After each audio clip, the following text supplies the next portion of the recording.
In an annual and wide-ranging discussion, the Chinese foreign minister struck a relatively measured tone as he covered ties with Russia and the Ukraine conflict. Wang Yi also spoke on the war in Gaza and Beijing's relations with Washington. Now, the minister stated those who play with fire over Taiwan will get burned. China views democratically ruled Taiwan as its own territory, ignoring the objections of the government in Taipei. It has ramped up political and military pressure to assert those claims. Wang Yi stated the actions of Taiwan independent separatists are the greatest destructive factor to peace and stability in the Taiwan Strait. He said, and I'm going to quote here, if there are still people who condone or support Taiwan independence, they are challenging China's sovereignty.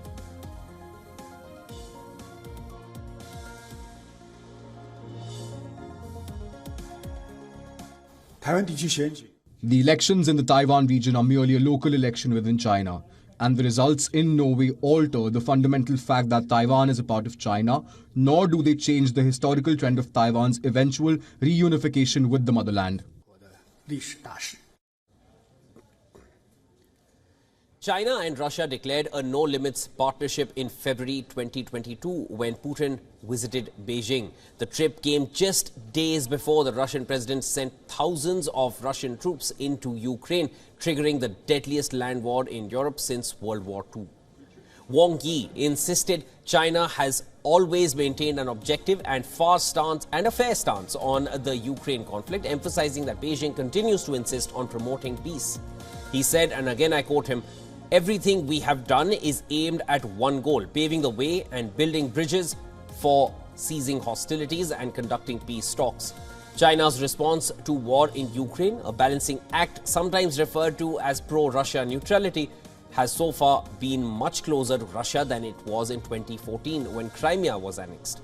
China's Foreign Minister Wang Yi called for a larger, more authoritative Israeli-Palestinian peace conference. Health officials in Gaza say the number of people confirmed killed in Israel's offensive is now nearing 31,000. Israeli bombardments continue in Khan Yunis, the southern city of Rafah, and areas in central Gaza. He said, and I quote, "All hostages should be released and all actions harming civilians should be stopped." While China avoids being a direct party in military conflicts, Wang Yi stated Beijing will continue to work with the international community to strive for peace, restoration, save lives, and uphold justice. Hitting out at the United States, Wang Yi said Washington is clinging to wrong perceptions of China. He stated Washington is yet to fulfill its promises despite some progress since Presidents Joe Biden and Xi Jinping met last November. Flagging the US side's erroneous perception of China, the minister noted exchanges between both countries can only continue if they respect and recognize differences. He said the methods of surpassing China are constantly being renewed and the list of unilateral sanctions is constantly being extended.